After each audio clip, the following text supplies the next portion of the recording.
భారత ఆర్మీ పాకిస్తాన్ కు నేరుగా వార్నింగ్ ఇచ్చింది. ఇంకోసారి భారత్ వైపు కన్నెత్తి చూస్తే పాక్ ను భౌగోళికంగా లేకుండా చేస్తామని ఆర్మీ చీఫ్ హెచ్చరించారు. దాయాదిని కట్టడి చేసేందుకు సుదర్శన చక్రను తయారు చేస్తున్నామన్నారు.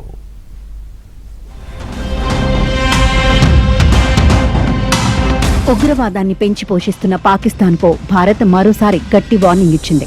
ఒకే రోజు army chief Upendra Dwivedi, air force అధిపతి ఏపీ సింగ్ హెచ్చరికలు జారీ చేశారు.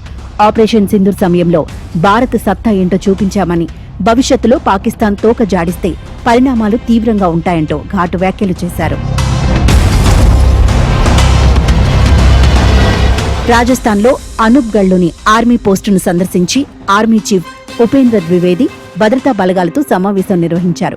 ఈ సందర్భంగా ఆపరేషన్ సింధూర్ సమయంలో జవాన్లు ఎనలేని కృషి చేశారంటూ కొనియాడారు. ఇదే స్ఫూర్తితో ముందుకు సాగాలని పిలుపునిచ్చారు. ఆపరేషన్ సింధూర్ 1.0 సమయంలో కాస్త సహనాన్ని ప్రదర్శించామని, కానీ ఈసారి అలా జరగదంటూ ద్వివేది హెచ్చరించారు.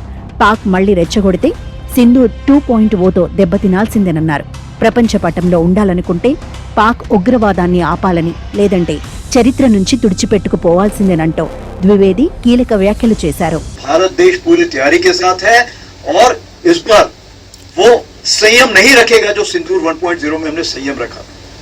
इस बार हम आगे की कार्रवाई करेंगे और कुछ ऐसी कार्रवाई करेंगे कि हो सकता है पाकिस्तान को सोचना पड़े कि उसे इतिहास में भूगोल में रहना है कि नहीं रहना है.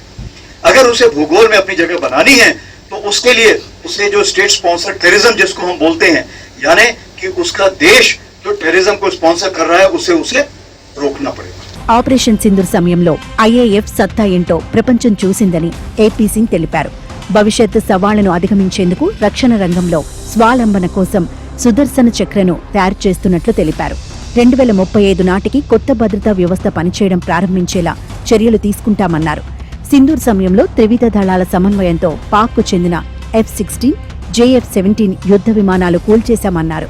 పాక్ ఎయిర్ బేసుల్లో రన్వేలను ధ్వంసం చేశామన్నారు.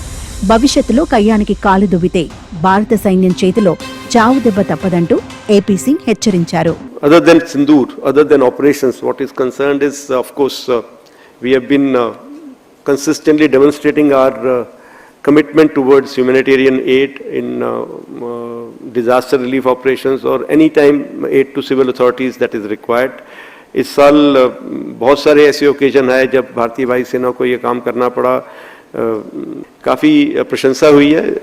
कई लोगों ने स्पेशली मुझे कॉल करके ये बोला है कि the way our teams have conducted, the way they have been able to orchestrate things there, they are very happy and they would like to continue this cooperation.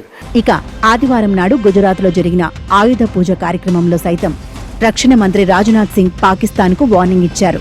Sir Creek విషయంలో పాక్ కుట్రలు చేస్తే సరైన బుద్ధి చెబుతామంటూ వార్నింగ్ ఇచ్చారు. మరుసటి రోజు ఆర్మీ, వాయుసేన చీఫ్లు వార్నింగ్ ఇవ్వడం కీలకంగా మారింది.